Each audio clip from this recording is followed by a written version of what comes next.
സുഭാഷിതം digital ചാനലിലേക്ക് എല്ലാവർക്കും സ്വാഗതം. അതീവ ഗൗരവതരമായ ഒരു വിഷയമാണ് ഞാനിന്ന് ശ്രദ്ധയിൽപ്പെടുത്തുന്നത്. തൊഴിലുറപ്പ് തൊഴിലാളികളുടെ പ്രശ്നങ്ങൾ നിരവധി വീഡിയോസ് ചെയ്തിരുന്നു. അവരുടെ മേറ്റുമാരുടെ തൊഴിലാളികളുടെ പ്രശ്നങ്ങൾ ചെയ്തിരുന്നു. അതിന് വലിയ റെസ്പോൺസാണ് ഉണ്ടായിട്ടുള്ളത്. അത് കഴിഞ്ഞാണ് തൊഴിലുറപ്പ് ജീവനക്കാരുടെ പ്രശ്നങ്ങൾ 2-3 വീഡിയോ ചെയ്തിരുന്നു. അതിനും 4600 തൊഴിലാളികളെ ജീവനക്കാരേ ഉള്ളൂ. പക്ഷേ 5000-6000-ലധികം ആളുകൾ വീഡിയോ കണ്ടെന്ന് പറഞ്ഞാൽ പൊതുജനങ്ങളും കൂടി ആ വീഡിയോ കണ്ടിരിക്കുന്നു. ഭരണാധികാരികൾ കണ്ടിട്ടുണ്ട്, ഉത്തരവാദിത്തപ്പെട്ടവർ കണ്ടിട്ടുണ്ട്. തൊഴിലുറപ്പിലെ മറ്റ് അഴിമതികളെ സംബന്ധിച്ച് ഒരുപാട് ആക്ഷേപങ്ങളുണ്ട്.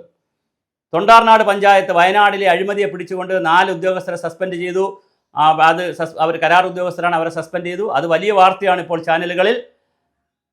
അതുപോലെ തന്നെ പെരിങ്കടവള ബ്ലോക്കിനെ സംബന്ധിച്ച് ചെറിയ സൂചനകൾ CAGയുടെ റിപ്പോർട്ടിൽ വന്നതായിട്ട് 24-ൽ വാർത്തയുണ്ടായിരുന്നു. ചുങ്കത്തറ പഞ്ചായത്ത് മലപ്പുറം ജില്ലയിലുള്ള CAG റിപ്പോർട്ടിലുണ്ടായിരുന്നു. അതിൻ്റെ ബേസ് ചെയ്തുകൊണ്ട് മുഴുവൻ പഞ്ചായത്തുകളിലും ഓഡിറ്റ് ഒന്നുകൂടി നടത്തണമെന്നുള്ള നിലയിലുള്ള കേന്ദ്ര സർക്കാരിൻ്റെ കർശനമായ നിർദ്ദേശം വന്നു. ഇതെല്ലാം വാർത്ത വന്നിട്ടും പെരിങ്കടവിളക്കാർക്ക് നേരം വെളുത്തില്ല എന്നുള്ളതാണ് വലിയൊരു പ്രശ്നം. പെരിങ്കടവിള എന്ന് പറയുന്നത് തിരുവനന്തപുരം ജില്ലയിലെ പെരിങ്കടവിള ബ്ലോക്കിലെ പെരിങ്കടവിള എന്ന് പറയുന്ന സ്ഥലത്ത് തത്തിയൂർ മുള്ളിയൂർ നീർത്തടം എന്ന് പറയുന്നൊരു നീർത്തടത്തിൽ ഒരു ബോർഡും ഒക്കെ വെച്ചിട്ടുണ്ട്. ആ ബോർഡ് ഇതിൻ്റെ 1ാമത്തെ ചിത്രമായിട്ട് നമ്മുടെ ചാനലിൽ കാണിക്കുന്നുണ്ട്. ആ ബോർഡ് വെച്ചിരിക്കുന്ന സ്ഥലത്ത് അതാണ് മസ്റ്റർ റോളിൽ എടുത്തിരിക്കുന്ന വർക്ക്.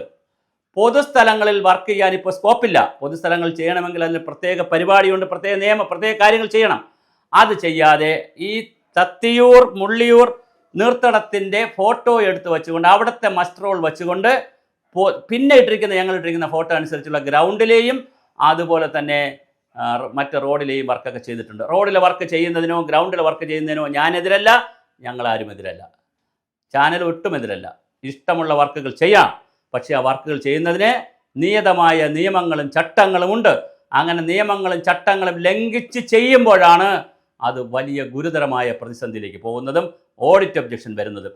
പെരിങ്കടവിളയിൽ ഇന്നലെ അവിടുത്തെ ആളുകൾ എനിക്ക് ഈ ഫോട്ടോയും പടവും ഒക്കെ അയച്ചു തന്നപ്പോൾ അത് ഞാൻ വളരെ കൃത്യമായി ശ്രദ്ധയിൽപ്പെടുത്തിയിരുന്നു. അവിടുത്തെ എഞ്ചിനീയറുടെയും ബന്ധപ്പെട്ടവരുടെയും ഒക്കെ ശ്രദ്ധയിൽ ഞാൻ പെടുത്തിയിരുന്നു. അപ്പോൾ അവർ പറഞ്ഞത് പഞ്ചായത്ത് കമ്മിറ്റിയുടെ തീരുമാനമാണ്, സെക്രട്ടറിയുടെ തീരുമാനമാണ്, ഞങ്ങളെ ജോലി പോകും. അപ്പോൾ സെക്രട്ടറി ഇതൊന്നും പഠിക്കുന്ന ആളല്ലേ? സെക്രട്ടറിയോട് ചോദിക്കാൻ എനിക്ക് വ്യക്തമായ പരിചയമില്ല. ഈ വീഡിയോ കാണുകയാണെങ്കിൽ സെക്രട്ടറി റെസ്പോണ്ട് ചെയ്യേണ്ടതുണ്ട്. നിങ്ങൾക്കിതൊന്നും ബാധകമല്ലേ? നിങ്ങൾ ഈ രാജ്യത്തല്ലേ താമസിക്കുന്നത്? ഈ കോടതിയിൽ പോയാൽ തെളിവുകളാണ്, സത്യത്തിന് വലിയ കാര്യമൊന്നുമില്ല. അവിടെ തെളിവുകളാണ്. സർക്കാരിൽ സെൻറ്റിമെൻസിന് ഒരു കാര്യമില്ല.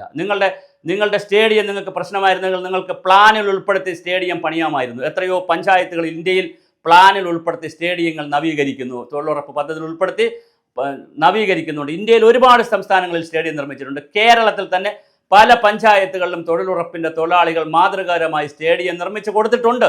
മുള്ളുവേലി കെട്ടിക്കൊടുത്തിട്ടുണ്ട്, കമ്പിവേലി കെട്ടിക്കൊടുത്തിട്ടുണ്ട്, മനോഹരമായി സ്റ്റേഡിയങ്ങൾ നന്നാക്കിയിട്ടുണ്ട്. പക്ഷേ നിങ്ങൾ മസ്റ്റർ റോളിൽ പറയണം. അതുപോലെ തന്നെ റോഡ് നിങ്ങൾക്ക് ചെത്തിപ്പറിച്ച് കൊടുക്കാം, അത് മസ്റ്റർ റോളിൽ ഉണ്ടാവണം. മസ്റ്റർ റോളിൽ ഒന്ന് പറയുകയും വർക്ക് മറ്റൊന്ന് ചെയ്യുകയും ഒക്കെ വരുമ്പോഴാണ് അതിനകത്തൊരു ഗുരുതരമായ ക്രമക്കേട് വരാൻ സാധ്യതയുള്ളത്. ഇങ്ങനെ കൊച്ചു കൊച്ചു ക്രമക്കേടുകൾ ചെയ്യുമ്പോഴാണ് വലിയ അഴിമതി ചെയ്യുവാനുള്ള വാതിൽ തുറന്നു വരുന്നത്. ഒരു കാരണവശാലും അനുവദനീയമല്ല, നിങ്ങളത് ചെയ്യരുത്. ഇത്തരം കാര്യങ്ങളിൽ പഞ്ചായത്ത് കമ്മിറ്റിയാണ് ഒന്നാകെ ശ്രദ്ധിക്കേണ്ടത്. നിങ്ങൾ വിചാരിക്കും ഞങ്ങളിപ്പോൾ പോക്കാണല്ലോ, ഇനിയിപ്പോൾ 6 മാസം കൂടെയല്ലേ ഉള്ളൂ, അല്ലെങ്കിൽ ഡിസംബർ കഴിയുമ്പോൾ തെരഞ്ഞെടുപ്പായി ഞങ്ങളിനി മത്സരിക്കുമോ എന്നും അറിയത്തില്ല, വനിതാ വാർഡ് പുരുഷനാവോ ഒന്നും അറിയത്തില്ല, പാർട്ടി സീറ്റ് തരുമോ എന്ന് അറിയത്തില്ല, ഞങ്ങളങ്ങ് പോകും. പക്ഷേ ബാധ്യത അവിടെ നിൽക്കും. ആ ബാധ്യതയിൽപ്പെടുന്നത് ഉദ്യോഗസ്ഥരാണ്. എഞ്ചിനീയർമാരും ഓവർസിയർമാരും തൊഴിലുറപ്പ് ടീമും സെക്രട്ടറിയും ഒക്കെ ഇത് മനസ്സിലാക്കണം. വീഡിയോ ഒക്കെ നിങ്ങളാണ് ഉത്തരം പറയേണ്ടി വരിക. നിങ്ങൾ സർവീസിലുള്ളവർ സർവീസിലുണ്ട്, കരാറുകാരും ഇവിടെ ഉണ്ട്. നിങ്ങൾ ഉത്തരം പറയേണ്ടി വരും. അതുകൊണ്ട് ദയവായി ഇത് നിങ്ങൾ ഇനി പ്രോത്സാഹിപ്പിക്കരുത്. ഇത്തരം കാര്യങ്ങൾ ഞങ്ങളെ ശ്രദ്ധയിൽപ്പെടുത്തിയാൽ ഞങ്ങളെ സംബന്ധിച്ചിടത്തോളം, ഗ്രീൻ ഗ്ലോബൽ സുഭാഷിതം ചാനലുകളെ സംബന്ധിച്ചിടത്തോളം, ഞങ്ങളൊരു വിഷയം ഏറ്റെടുത്താൽ അത് വെറുതെ ഒരു വീഡിയോ ചെയ്ത് കളയുന്നതല്ല. ഞങ്ങളത് കൃത്യമായി ഫോളോ അപ്പ് ചെയ്യും. ഈ വിഷയം ഞങ്ങൾ സംസ്ഥാന ഓഡിറ്റ് വിഭാഗത്തിൻ്റെയും CAGയുടെ വിഭാഗത്തിൻ്റെയും അടുത്ത് ഞങ്ങൾ ശ്രദ്ധയിൽപ്പെടുത്തും. ഞങ്ങൾ ഇതുപോലത്തെ വിഷയങ്ങളിൽ ക്രമക്കേടുകൾ ഇത് ആദ്യത്തെ ഒരു വിഷയമായതുകൊണ്ട് ഞങ്ങൾ അങ്ങനെ പെരിങ്കടവിളയെ ബന്ധപ്പെട്ട് ഞങ്ങൾ ചെയ്ത ആദ്യത്തെ വീഡിയോ ആയതുകൊണ്ട് ഞങ്ങൾ ഈ വീഡിയോ ഞങ്ങൾ അങ്ങനെ നിർത്തുന്നു. അല്ല എങ്കിൽ ഞങ്ങൾ സാധാരണ ചെയ്യുന്നത് ഇതിൽ ഇംഗ്ലീഷിലും ഹിന്ദിയിലും ഞങ്ങൾ വീഡിയോ ചെയ്യും. എന്നിട്ട് ഞങ്ങൾ കേന്ദ്ര സർക്കാരിനെയും വിവരം അറിയിക്കും. ഇത് ഞങ്ങളുടെ ഫോളോ അപ്പ് ടീം ഞങ്ങളുടെ കയ്യിലുണ്ട്, റിസർച്ച് ടീമുണ്ട്. അവർ ഇത് ഇംഗ്ലീഷിലാക്കിയും ഹിന്ദിയിലാക്കിയും ഡൽഹിയിലും അയച്ചു കൊടുക്കും. ആരെയും ഭീഷണിപ്പെടുത്താനല്ല.